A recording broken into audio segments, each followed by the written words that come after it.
ఓం శ్రీ గురుభ్యో నమ. వాగర్ధాయ సంప్రోక్తో వాగర్ధ ప్రతిపత్తే జగతో పితరౌ వందే పార్వతీ పరమేశ్వరౌ.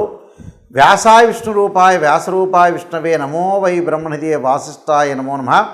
గురుబ్రహ్మ గురువిష్ణు గురుదేవో మహేశ్వర గురు సాక్షాత్ పరబ్రహ్మ తస్మై శ్రీ గురవే నమ. ఓం శ్రీమాత్రే నమ.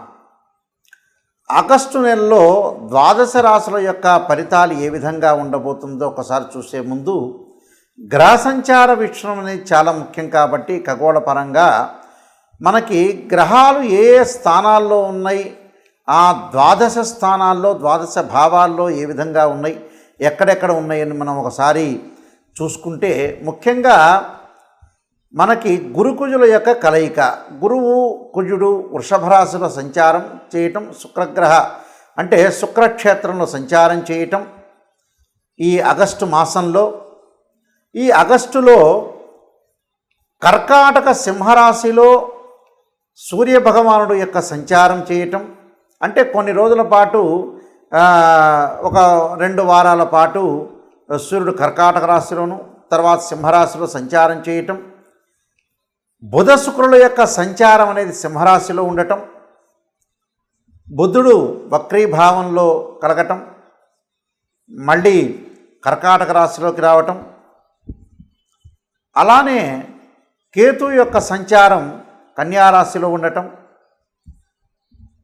గురువు యొక్క క్షేత్రమైన మీనరాశిలో రాహు యొక్క సంచారం, శని వక్రస్థితిలో కుంభరాశిలో సంచారం చేయటం వల్ల గ్రహస్థితి అనేది ఆగస్టు మాసంలో ఈ విధంగా ఉంటుంది. అంటే ముఖ్యంగా గురువు 2, 5, 7, 9, 11 స్థానాల్లో సుఫలితాన్ని ఇస్తాడు. ఇక్కడ కుజవత్ కేతు అంటారు. కుజకేతువులు 3, 6, 11 స్థానాల్లో సుఫలితాన్ని ఇవ్వటం. శనివత్ రాహు అంటారు. శని రాహులు 3, 6, 11 స్థానాల్లో సుఫలితాన్ని ఇవ్వటం. రవి సూర్యభగవానుడు 3, 6, 10, 11 స్థానాల్లో సుఫలితాన్ని ఇచ్చే అవకాశం ఉండటం. అలానే బుధుడు 2, 4, 6, 11 స్థానాల్లో మంచి ఫలితాలు ఇవ్వటం. దాంతోపాటు మనకి శుక్రగ్రహం అనేది 1, 2, 4, 5, 8, 9, 11 స్థానాల్లో సుఫలితాన్ని ఇస్తాడు. అంటే ఇవన్నీ కూడా గోచారరీత్యా చెప్పబడే ఫలితాలు. అంటే this is the transit system అంటారు. ఈ ట్రాన్సిట్ సిస్టమ్ ప్రకారంగా వాళ్ళ రాశి దగ్గర నుంచి ఒక్కొక్క గ్రహం అనేది ఈ రాశిలో ఉంటే మాత్రమే సుఫలితాన్ని ఇస్తాడని మీరు ప్రత్యేకంగా గుర్తుపెట్టుకోవాలి. ఆయా స్థానాల్లో లేదనుకోండి, కొన్ని స్థానాల్లో చెడు ఫలితాలను ఇవ్వటం, కొన్ని స్థానాల్లో మిశ్రమైన ఫలితాలు ఇచ్చే అవకాశాలు ఎక్కువగా ఉంటాయి. అంటే ఇవన్నీ కూడా మనకు ఆగస్టు మాసంలో గ్రహాలు అనేవి మారుతూ ఉంటుంటాయి. సహజంగా ఎలా ఉంటుందనంటే కొన్ని గ్రహాలు 30 రోజులు ఉండటం, కొన్ని గ్రహాలు 45 రోజుల పాటు ఉంటాడు. గురువు ఒక రాశి నుంచి మరొక రాశికి మారటానికి సంవత్సర కాలం ఉంటాడు. దానితో పాటు శని 2.5 సంవత్సరాల పాటు ఉంటాడు ఒక రాశి నుంచి మరొక రాశికి మారటానికి. అలానే మనకి రవి బుధ శుక్రగ్రహాలు 30 రోజుల పాటు, కుజుడు 45 రోజుల పాటు ఉంటాడు. అంటే రాహుకేతుడు 18 నెలల కాలం ఒక రాశి నుంచి మరొక రాశికి మారుతూ ఉంటాడు. ఇది మన గ్రహస్థితి, గ్రహ సంచార వీక్షణం. సింహరాశి వాళ్ళకి ఏ విధంగా ఉందో ఒకసారి మనం పరిశీలన చేసినట్లయితే దశమ స్థానంలో గురుకుజుల యొక్క కలయిక, అలానే ముఖ్యంగా జన్మంలో బుధుడు శుక్రుడు యొక్క కలయిక, లాభంలోనూ వ్యయంలోనూ రవి యొక్క సంచారం, దానితో పాటు వీళ్ళకి ముఖ్యంగా సప్తమ స్థానంలో వీళ్ళకి శని యొక్క సంచారం వక్రస్థితిలో ఉండటం, షష్టమ స్థానం యొక్క ప్రభావం కలగటం, అష్టమ స్థానంలో రాహు యొక్క సంచారం. మరి వీళ్ళకి ఏ విధంగా ఉండబోతుంది మనం చూసుకునేటట్లయితే కొన్ని గ్రహాలు అనేవి మేలు చేసే అవకాశాలు ఈ రాశి వాళ్ళకు ఉన్నాయి. శని యొక్క వక్రస్థితి వల్ల, ఆ షష్టమ స్థానం యొక్క ప్రభావం వల్ల ధైర్యం కలగటం, సాహసం చేయటం, ఆర్థిక పరంగా ప్రయోజనాలు, ఆర్థిక స్థితిగతుల్లో మార్పులు, ఉద్యోగంలో ప్రమోషన్లు, స్థానచలనం జరగటం, వ్యాపారపరంగా అనుకూలంగా ఉండటం, ధనధాన్య వస్తు లాభం, బంగారు ఆభరణాలు కొనుగోలు చేయటం, అలానే ఆర్థిక సమస్యల నుంచి బయటపడే అవకాశాలు, అంటే ఆర్థిక పరంగా అనుకూలంగా ఉంటుంది, శత్రువులు దూరంగా ఉండే అవకాశాలు, ఇలాంటివన్నీ కూడా శని వల్ల చాలా సుఫలితాలు జరిగే అవకాశాలు ఎక్కువగా ఉంటాయి. అంటే షష్టమ స్థానంలో శని యొక్క ప్రభావం వల్ల ఉద్యోగంలో హోదా కూడా పెరిగే అవకాశాలు ఎక్కువగా ఉంటాయి. అంటే వృత్తి పురోగాభివృద్ధి పొందే అవకాశాలు, అంటే వృత్తిలో పురోగాభివృద్ధి సాధించే అవకాశం అనేది ఉంటుంది. దూర ప్రయాణాలు చేసే అవకాశాలు ఎక్కువగా ఉంటాయి. మరి మిగతా గ్రహాల యొక్క స్థితిగతులు ఎలా ఉంటాయి అని మనం చూస్తే, సింహరాశి వాళ్ళకి జన్మంలో శుక్రుడి యొక్క సంచారం వల్ల వివాహ ప్రయత్నాలు, సుఖము, సంతోషము, భోగము ఉండే అవకాశం ఉండటం, అలానే వివాహాది శుభకార్యక్రమాలు అమలు జరిగే అవకాశాలు, విందులు వినోదాల్లో పాల్గొనే అవకాశాలు ఉండటం, దాంతోపాటు బుధుడు వల్ల కూడా వీళ్ళకి కొంత నూతన వ్యాపార విషయంలో కొంత ప్రణాళికాబద్ధంగా ఉండటం, అనేక మార్గాల్లో ఆదాయం బాగా పెరిగే అవకాశాలు ఎక్కువగా ఉంటాయి.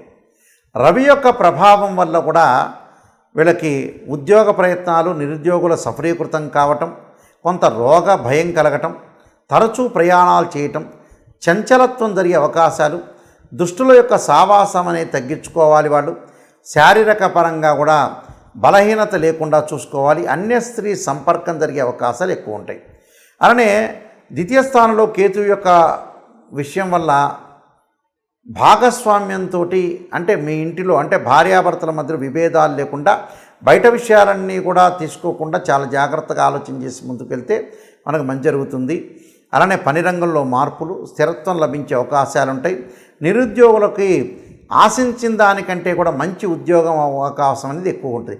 అల్పాహారం చేసే అవకాశాలు ఉంటాయి. వృధా భ్రమణం, అనవసరంగా భ్రమణం చేయటం, అనవసరంగా తిరగకూడదు. దోషంలో భూషణలకు కూడా గురి కాకూడదు. అలానే దశమ స్థానంలో గురువు యొక్క సంచారం విషయంలో, ధనం వస్తున్నా కూడా కొంత పొదుపు పాటించాలి. వృధా భ్రమణాలు అనవసరంగా తిరగకూడదు. భయము, బంధువుల ద్వారా కొంత దోషంలో భూషణలు జరగకుండా చూసుకోవాలి. మనోవిచారం విషయంలో కూడా కొద్దిగా శ్రద్ధ పెట్టాలి.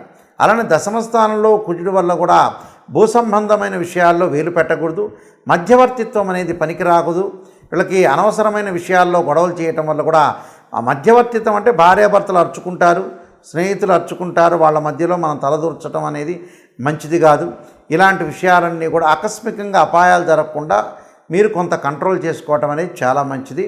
ఇలాంటివన్నీ కూడా నేను చెప్పిన పరిహారాలను కూడా పాటించండి, మీకు మంచి జరిగే అవకాశం ఖచ్చితంగా ఉంటుంది. ఈ రాశి వారికి ప్రత్యేకంగా ఆగస్టు మాసంలో కొన్ని ప్రత్యేకమైన పరిహారాలు చేసుకోవాలి. ఎక్కడైతే మనకి నెగిటివ్ అనేది ఒకటి ఉంటుందో ఆ నెగిటివ్ని పాజిటివ్ చేసుకోవటానికి కొన్ని ప్రత్యేకమైన పరిహారాలు అనేవి చేసుకోవాలి. ఆ పరిహారాలు చేసుకుంటే అనుకూలమైన పరిస్థితులు వచ్చే అవకాశం అనేది ఖచ్చితంగా ఉంటుంది.